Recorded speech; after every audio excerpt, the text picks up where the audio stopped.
Hi everyone, today I'd like to make a brief introduction of our C-type thin press machine CFP 65 tons. The main features of this model: it uses 8-sided guide rails. It is different design with some other factories who are using 6-sided guide.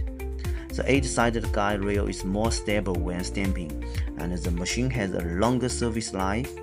The stamped products are more beautiful because of its high stability. This machine we equipped with a tube size 9.52mm with 12 rows thin die. The main components of the machine are felling structure, oil passing device, stamping system, and we configured the stacker with length 1200mm suction structure. Next, let us showcase machine running.